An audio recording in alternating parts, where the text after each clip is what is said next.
Hi there. Well, it's coming late in the month, but at least it came, and it's my comics review. First up, one solitary issue of Void Rivals, as per the usual, and that issue is number 23. There's three things going on during this issue that they kind of bounce back and forth between. The first one is Skuxoid. Remember, he was taken to the chamber, the dividing chamber, to be have pieces taken off of him to grow more new Skuxoids. And so he's like fighting this mechanical droid thing that's doing it, doing the process, and like, what are you doing to me? And and he's like, you don't struggle, it'll only make it worse. You don't want me to be imprecise. So he kind of blacks out, and but later on wakes up and he's suspended on this thing where the guy's been carving him up, and he looks down and he's grown all these little new legs and little arms, kind of like when Deadpool was growing the new legs or whatever. And all of his big old legs and arms are in heaps below him that have been cut off of him, where they're going to grow more Skuxoids, right? So uh, the droid is like, oh, you normally don't wake up during this process. Interesting. It's like, this isn't going to be good for you. And that's kind of where that little sequence leaves off. The other one is Pythona and those Cobra Law forces that are on Quintessa. They are walking and they're talking about Gracula and her living armor that's gone kind of rogue. And Pythona is really leery about it, and being like, we shouldn't trust her and trust it. Like, there's something off there. And the other guys are like, nah, it's fine. Like, she needs her armor to fight. If she trusts it, I trust her, blah, blah, blah. And then Pythona gets attacked by some mechanical thing that jumps out of a sea or whatever. And she's like, what manner of mechanical monstrosity is this? And then something destroys it, and it pans over, and it's Wheelie, the Transformer, with his slingshot. And he's rhyming as usual. And if you want to survive, you got to learn to hide. And so then Pythona sees his Autobot symbol, and she's like, you bear their mark. Blah! So that's not going to be a good scene going on there when we resume in the next issue. But the main thing that's going on is that unity has happened on Agoria. The Agorians were defending against the Zertonians, who had invaded, and they were waging that war. Unity suddenly happened, and everybody was like, and all their energon things in their foreheads were like lighting up and everything, and they're all like, oh, it's wonderful, blah, blah, blah. And then the black hole opened up, and a hand started reaching out. I can't remember, Goliant, I think his name is, the big monster that's trapped in there that signals the end of their races. He starts coming out, and everything in Agoria starts crumbling, like all the buildings are getting destroyed, and it's rumbling and everything. So they're like, Zerta Prime, she lied to us. Or Zerta Trion, I guess. She lied to us. This isn't unity. Like, everything's being destroyed, and this guy's coming out of the black hole. So they're like, the sacred texts were right. We need to be divided. We need to hate each other, blah, blah, blah. So then the Zertonians retreat, and the Agorians, recover with Hot Rod and Springer saying, it's probably time for us to leave after we help out with the recovery and the rebuilding around here. And then the last thing we see is Zerta Trion recalls Salila to her, because she gave her that ability to like kind of transform and use, like, kind of blend in or absorb into the surface of the planet and travel through it, sort of thing. So she recalls Salila to her, and Zerta Trion is like, you foolish child, you have doomed us all with your actions, blah, blah, blah. So, you've doomed us in many other worlds. So the Zerta Trion said, unity needs to happen so Goliant will come out in his weakened state so he can be destroyed. So I think that's what was happening, but they all just panicked and were like, no, that's, they saw this hand coming out of there and all the buildings being crumbled, and panicked and kind of pulled the plug on unity. But from what I understood, Goliant was going to be in a weakened state during Unity, and he was going to come out and expose himself, and then that's when he could be destroyed. So I think they may have jumped the gun on the on Unity not being the way. But Zerta Trion also looks really angry and really evil in the last frame of the comic, as she's kind of dressing Salila down for calling off Unity. So I can't wait to see what the fallout from that is in November.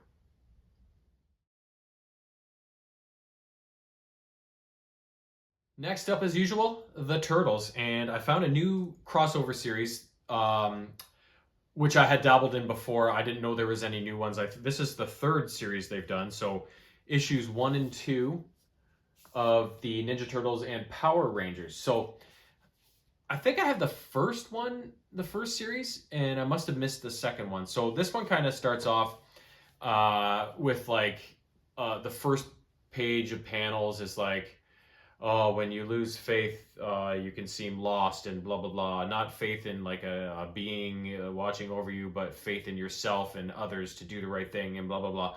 And it shows people falling from like portals into this desolate landscape and like foot soldiers and putties and whatever.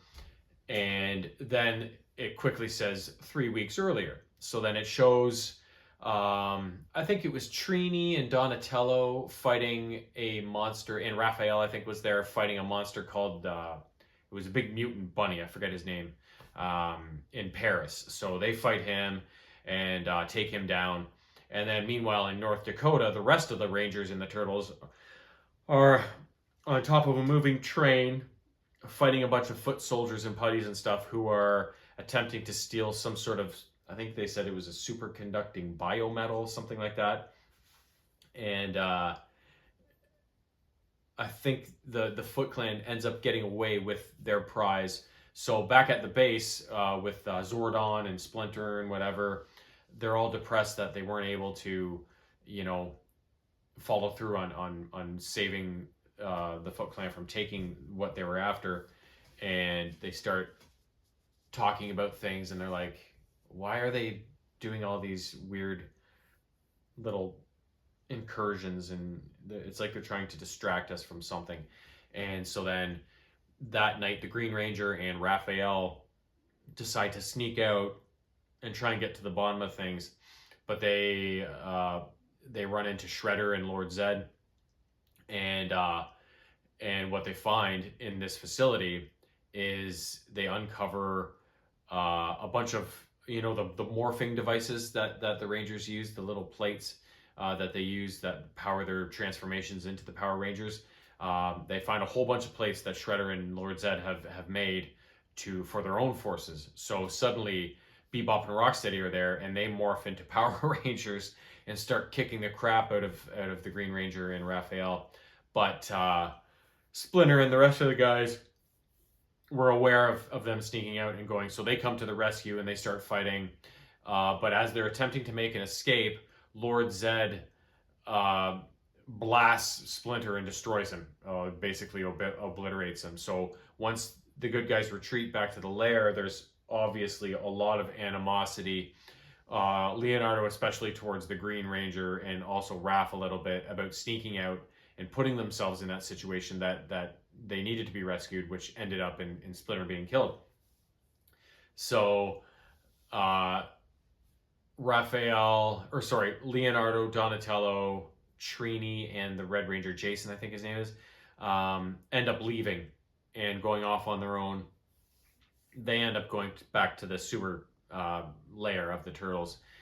Meanwhile, the rest of them are staying with Zordon and whatever, and they're kind of trying to figure out what they're going to do. And then eventually more incursions start happening. They get energy signatures of more bad guy Rangers showing up in Sydney, Australia, and I think Tokyo was the other one.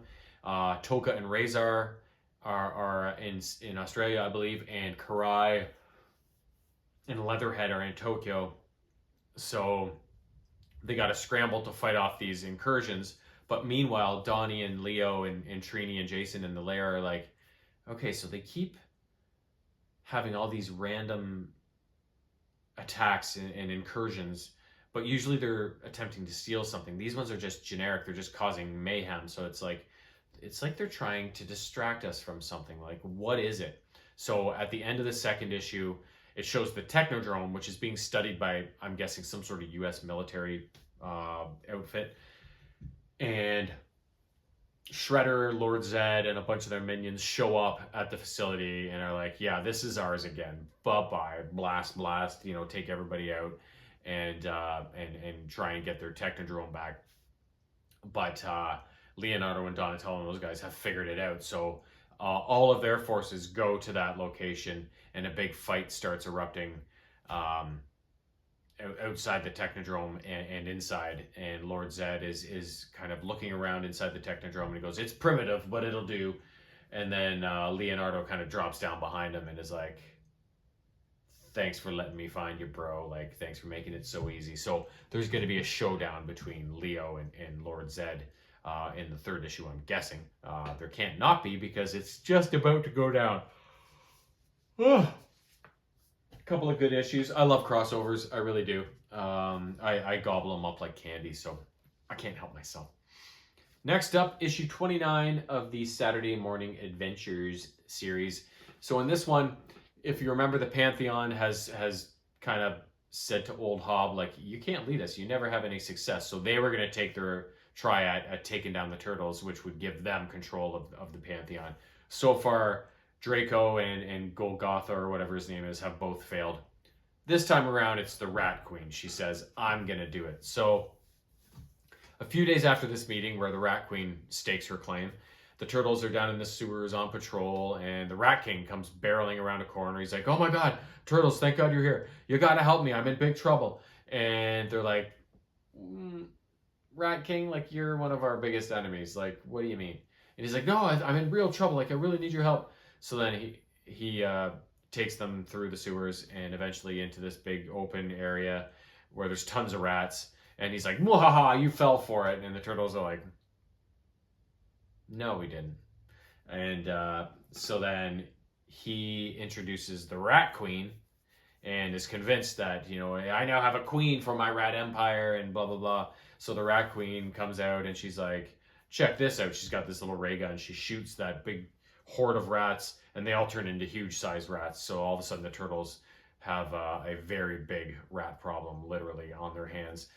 So they're trying to fight off all these rats. Bye, Fuzz. Hi. Oh, you gonna do a little stretch? Good girl. Give me that tail. Yeah. So the Turtles are trying to fight off these rats, and they're like so outnumbered. And these things are huge. And so Mikey gets the bright idea to kind of poke the Rat King a bit. It says, "Oh, Rat King, like, are you going to take that from her? Like, you're the one of our worst enemies that we've ever faced. Like, you should be obeyed and be feared and whatever." And Rat King's like, "You're right." So then he kind of gets the Rat King and the Rat Queen to turn on each other and get into a bit of a fracas. So while that's going on, eventually Donnie's able to recover the ray, and he turns the rats back to normal size, and then I believe he breaks the gun after to make sure that's no longer a problem. And in the meantime, Rat King and Rat Queen are trying to get away, but the Turtles make them pay, bring them in. All is good. And in the issue as well, like Burn? Is it the Burn, the boss at Channel 6? He's reaming out April and the other guys about not getting scooped on the story the last time the Rat King was around by another news company. So he's like, "If we want something on the Rat King, you guys better get it first," and whatever. So then after the Turtles take down the Rat King and Rat Queen, of course, April gets the story, and that's how the issue closes out, with April reporting to New York that the Rat King and Rat Queen threat is no longer a threat at all.